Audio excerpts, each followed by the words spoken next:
Good morning. It's Pam here talking about school days. So today is a little story time, and there's a reason for it, which I'll get to. So back in the late 70s, the Christian school movement was exploding across America and Canada. And there was this thing called A.C.E. schools, Accelerated Christian Education. And it was a totally different model of schooling. And it meant that the students were in often one big room, and they sat at desks that had dividers on either side. You can still find these schools. And the dividers on either side would, supposed to keep you from looking over at your neighbor and keep you focused forward. And in front of you was kind of a bulletin board where there would be your goals would be tacked up there, and award little sticker charts and different things, right? And so that's the school that started in the little Baptist church where I live. I believe it started in 1977. And I started, I think, in 1979. I was really young. I skipped kindergarten because we didn't have to take kindergarten back then. So I just went right in, and, my parents were excited. They were new believers. And the pastor that they loved and admired so much was part of this. And I believe it was the Christian Reformed Church was actually the mastermind behind it, as far as I can remember. There's a lot of history that I could get wrong, so I'm just going to stick to my story. I was this little girl. I have a picture of myself standing in front of my brick house at the bay window, and I had on my little Buster Brown shoes. I had my hair, in that nice little neat mushroom cut. And what else? I had on a nice blue coat. I remember it was lined with red and white polka dotted material, and it had these neat buttons. And I had my school bag, had my lunch, and I was so excited. And there was only one other girl in this little tiny grade 1 class where we were learning to read using the ABCs of A.C.E., they called them. And I'm kind of going stream of consciousness here. I don't have any notes. I just wanted to tell the story as it came to me, because I could probably talk about this for hours and hours and hours. So I was the oldest of 6 kids. So I was the first one. I was the first experiment, right? As you know, if you're an oldest child, and that's okay. That's just the way life is. So I really loved school, but the very first week or 2 weeks in, I don't know, it was right away, I got a detention. I know. I got a detention for forgetting to take my flag down. So let me back up. One of the rules was we had these little flags. There was like a felt kind of flag if you just needed something basic. Maybe you had to go to the washroom. Maybe you just had a generic question. And then there were other flags that had to do with different subjects. So the Canada flag would get you the English or social studies, that kind of teacher. And there was a Christian flag that would get you, I think that was like the science, social studies, no, science, math. It's all becoming a bit of a blur. But I had this little flag, in kindergarten or grade 1, learning the alphabet, learning how to read, excuse me. And you're supposed to put it up in this little hole at the top of your desk, and then the teacher would come. Well, one of the rules was you always had to take it back down. And I guess I was particularly forgetful. And I just forgot, you know. I think I was 4.5, but I forgot. And I just remember standing in the hallway and the principal coming up to me and giving me this yellow detention slip. And to me, it was a horror beyond all horrors. Sorry. And why am I sharing that? Well, it was an early memory, and it also kind of demonstrates how the A.C.E. school system really kind of had this punishment and reward system. And it was quite, I guess you could call it in Christian terms, legalistic. So if I was the teacher now, right, and I had a little girl who had forgotten to leave her flag up, would I give her a devastating, I think it was a 30-minute detention, which meant you had to stay after school. And the shame of it all was that, well, I was supposed to be taking the bus, so I was going to miss the bus. My mom was going to have to come pick me up, and we lived like about 15-20 minutes out of town. So it was just a horror. So that was kind of like my first part. There were good things, there were bad things. And that's really, what this story is about. There were really positive things about my schooling years, and there were not so good things, just like everybody, I guess. So eventually, that year was over, and then I was able to go downstairs to the big room where all the other kids were from grade 1 all the way to 12. And I sat in my little desk with my dividers, and I was just so excited because I was really motivated by these stickers, and I was really motivated by writing my own goals and then accomplishing them.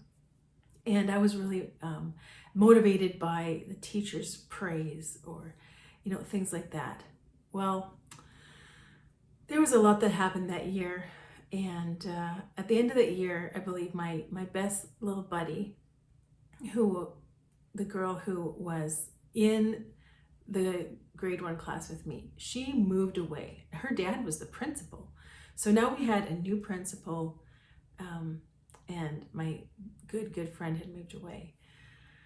Somewhere in there too, we actually moved for a year to the West Coast, and we lived in a place called Richmond, BC, and my dad went to Bible college.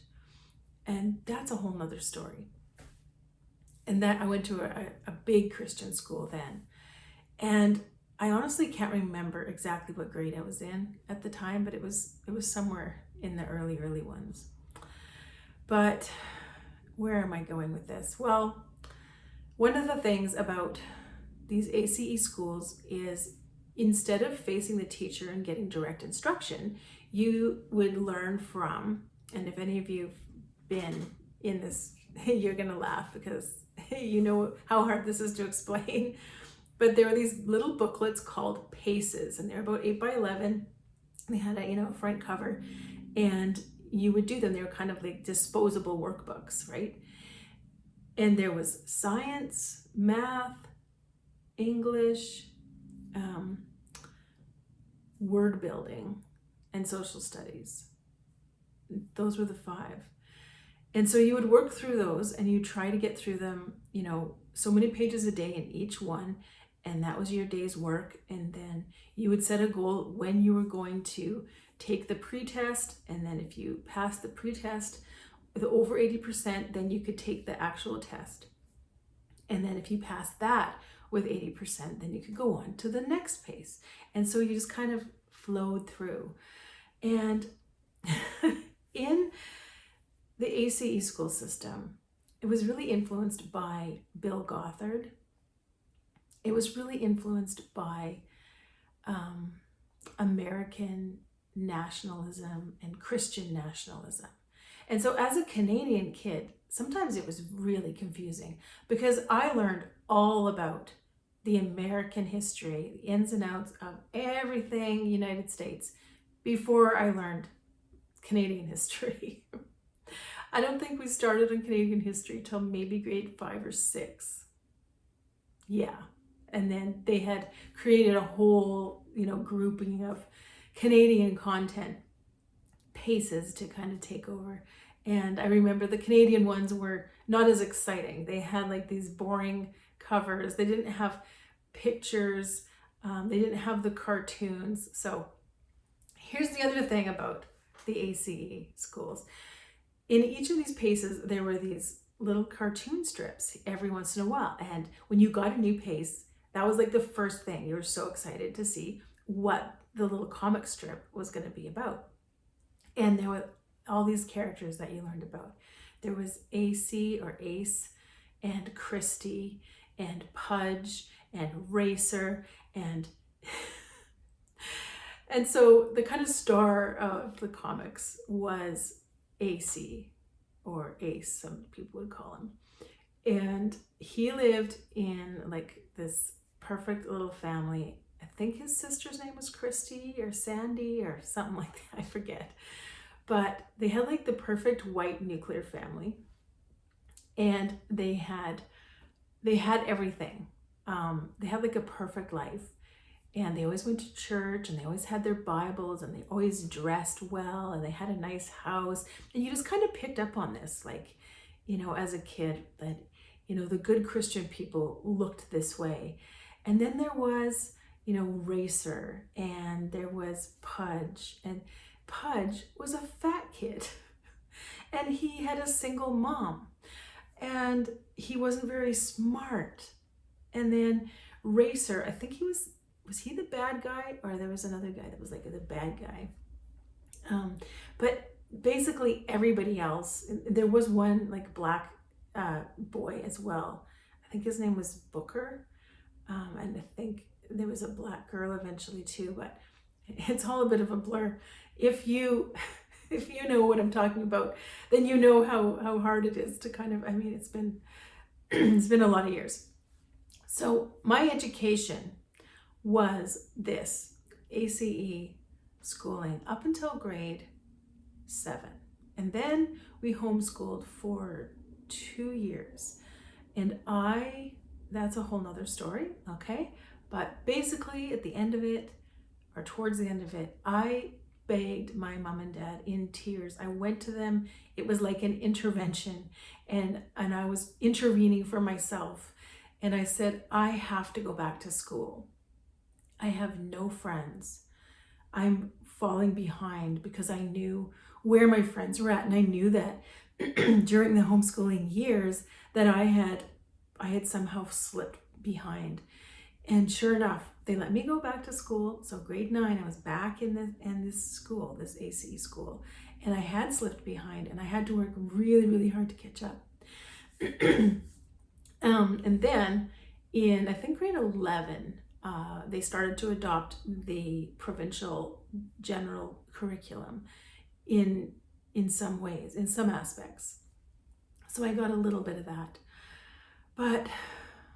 And then I graduated, and there's pictures of me in the high school during that time. And I remember about grade 11, just kind of losing it. Like, I think I was depressed. I was disoriented. I was disillusioned. I was very, very busy with everything, as you can imagine.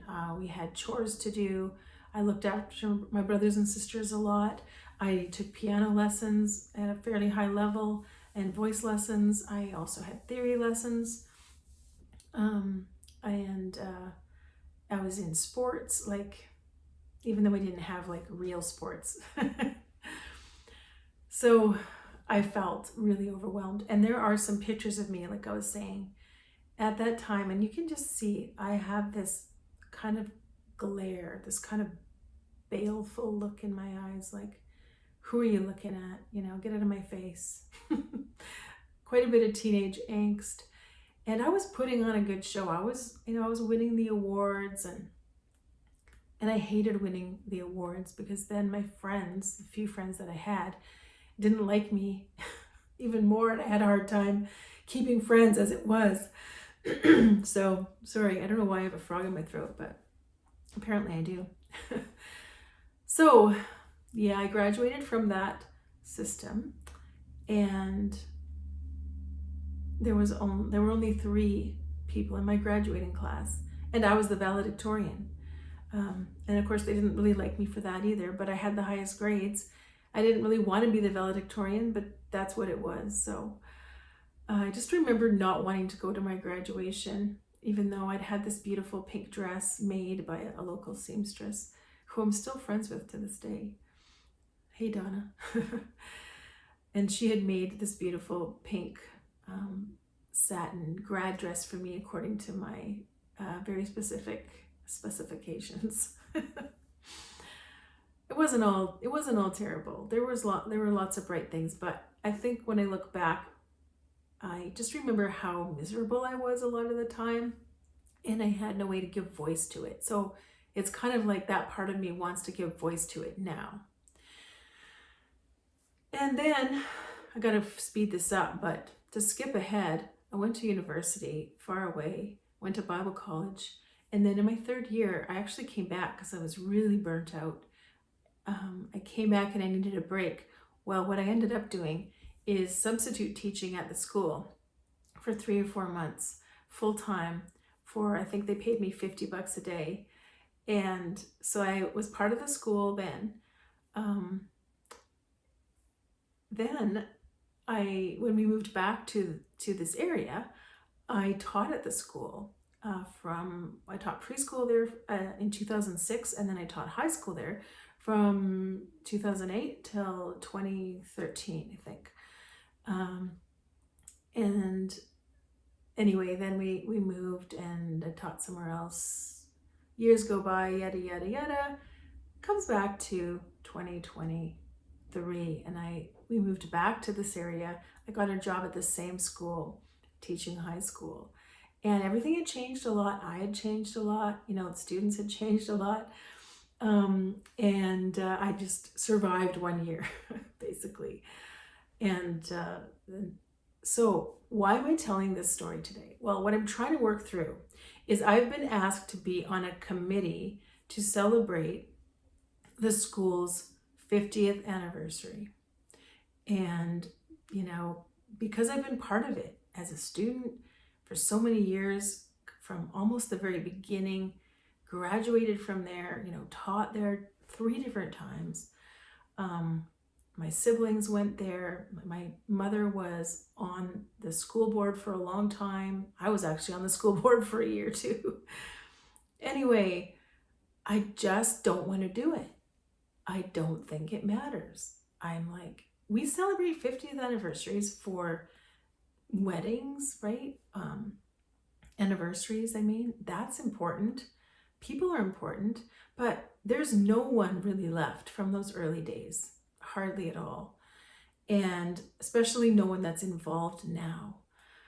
And I think I'm going to say no, but I feel huge amounts of guilt. I have been talked to about this by family members, church members, and I think everyone's kind of expecting, like, of course you want to be part of this, planning for the 50th anniversary of the school, but I don't. And I think I just wanted to tell the story a little bit to kind of verbalize, like, try and figure out why I don't want to do it. And I think it's mainly that I don't have a lot of really good, connotations, a lot of really good feelings around it, even though there's a lot of nostalgia, there's a lot of years, there's a lot of water under the bridge. Do I want to celebrate it? I don't know. I don't know why. Why would I do that? So yeah, I might be crazy. I might be like really dropping the ball. But my instinct is to say, no, I'm sorry. I don't want to be part of this. And I know I'm going to get yelled at in various ways. But at this point, I'm like, I don't really care. I have sacrificed so much at kind of the altar of this school. And it's given me a lot too. But I just don't know I just don't think I'm going to do it. And, there's going to be some shocked people, I think. But, just let it be a memory. Sometimes, I don't know if we have to celebrate, sort of dredge up like 50 years of memories about something. And the other big thing is the school is so different than it was, and the direction it's kind of going and the people that are involved there. Now I just don't have any relationship to, kind of any affinity for. I left as a teacher, right? Like on good terms, but that was just because I was putting on a face, right? I was just trying to stay positive because I could not stand the way the school had become, and working there was like, it was almost like torture. Maybe that's the main reason. I don't want anything to do with it, but thanks for coming along for my little story time about school and my education. And, maybe I should do a series on my education, but it would kind of probably mostly be just for me to vent and remember. But yeah, that was it. The ABCs of A.C.E. is how I learned to read. I went to a private Christian school most of my life. Yeah, there's good things and there's bad things. And for some reason, unpacking it all, I just keep remembering the bad things. So maybe I'll come back and talk about this more when I've had some therapy. All right. Thanks again for being here. Like the video or comment if you have any idea what I'm talking about. If you know, you know. And if you don't, then that's okay. Ask a question and I'll answer it. All right. Take care. Bye-bye.